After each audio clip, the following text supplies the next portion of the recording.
Artificial intelligence is causing job massacres across all industries. In 2025 alone, a staggering 75 million jobs have been lost worldwide. Artificial intelligence is about to wipe out millions of jobs. One expert says a bloodbath is looming. According to predictions, AI will replace nearly 40% of all American jobs by 2030, and some experts even cite far more alarming figures. And my opinion is not only could 50% be replaced, I think it could be more like 80%. But if millions of unemployed people have no money to buy goods, the economy stagnates. So then the question becomes, if no one has a job, who the hell is left to buy everything? This is why experts argue that the implementation of a universal basic income will be inevitable. And universal basic income will be necessary for a lot of people who lose their jobs. So, how AI is making universal basic income inevitable?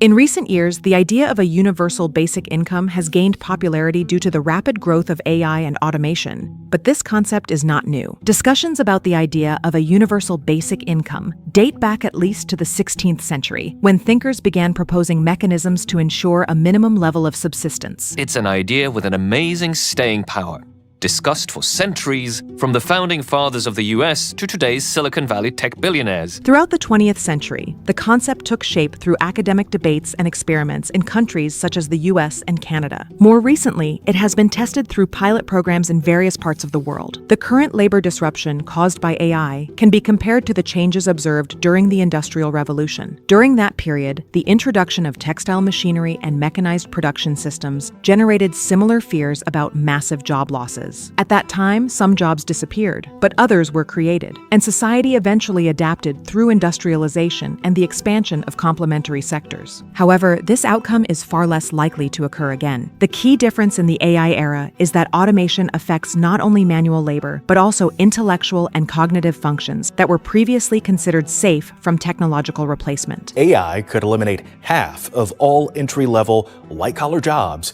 in just the next few years. Data from the McKinsey Global Institute indicate that up to 45% of jobs in the United States could be affected by AI over the next 2 decades. This includes tasks in administration, transportation, professional services, and education. International organizations estimate that nearly 60% of current occupations include automatable tasks, posing significant challenges for the workforce and economic stability. The scale and speed of this phenomenon exceed the changes observed during the Industrial Revolution, as they coincide with wealth concentration and market globalization. The figures show that this is not only about replacing manual labor, but about displacement in highly specialized sectors. Artificial intelligence will 100% change everyone's job. Recent studies indicate that AI can perform up to 50% of routine tasks in areas such as data analysis, market research, and legal services. These tasks previously required advanced education and extensive work experience. The result is a labor market in transformation, where workers' ability to adapt quickly is limited by the pace of automation. Young people without work experience are particularly vulnerable. Many of their first jobs are entry-level positions involving repetitive or administrative tasks, precisely those most susceptible to automation. The lack of professional experience and networking opportunities limits their ability to access specialized or highly skilled roles. Half of all entry-level, white-collar jobs could be wiped out by artificial intelligence within 5 years. This increases the likelihood of prolonged unemployment or underemployment.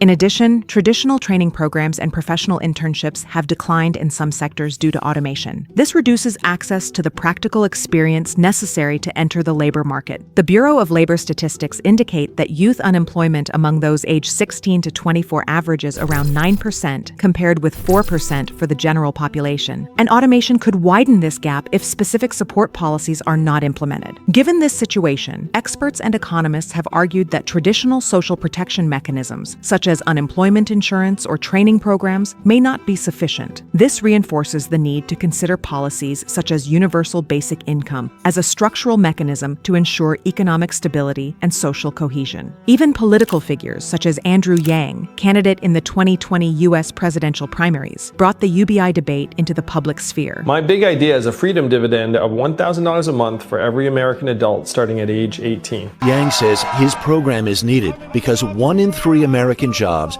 is at risk of being eliminated by new technology. Yang proposed the freedom dividend, a guaranteed basic income of $1,000 per month for all U.S. adults over the age of 18, regardless of employment status. The proposal aimed to mitigate the effects of labor displacement caused by automation and AI, ensuring a minimum income floor and stabilizing household consumption. Studies associated with Yang's campaign, citing projections from the Roosevelt Institute, indicated that such a UBI could generate up to 2 million new jobs. Additionally, it could increase gross domestic product by up to 13%, equivalent to $2.5 trillion in additional economic activity. The proposed funding relied on the implementation of a 10% value-added tax, generating up to $800 billion annually. However, there is debate regarding the feasibility of this proposal, as such a tax could disproportionately affect middle and lower income populations. Yang's plan would be paid for by a value-added tax, or a VAT. It's a European-style sales tax on every transaction, including business-to-business ones.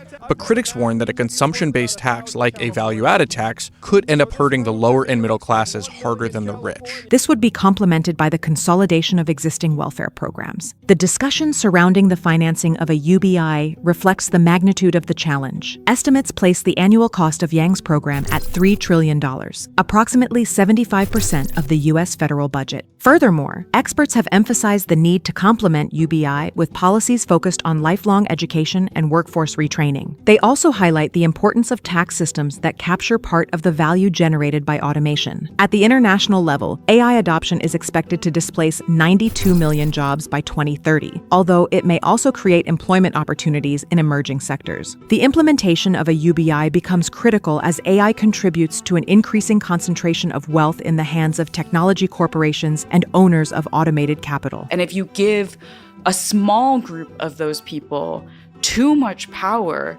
to develop technologies that will affect billions of people's lives, inevitably that is structurally unsound. At the same time, a large share of the workforce faces wage stagnation or job losses, exacerbating economic inequality. Recent studies show that the top 1% of the population in the United States controls more than 40% of total wealth. This economic concentration deepens inequality and poses risks to social cohesion, while reducing the purchasing power of the middle and working classes. A UBI would function as a direct redistribution mechanism, ensuring that the benefits derived from technological productivity are shared more equitably. Moreover, it would mitigate the widening gap between rich and poor by guaranteeing a minimum income for everyone, regardless of their position in the labor market. Nevertheless, challenges remain related to work incentives, inflationary pressure, and psychological effects associated with reduced formal employment. Some critics argue that a guaranteed income could alter the motivation to seek employment, but previous studies of pilot programs indicate that reductions in labor participation tend to be minimal when payments do not replace full incomes. A notable example is the state of Alaska, where all citizens receive a dividend of up to $2,000. And one state has actually passed something virtually identical, which is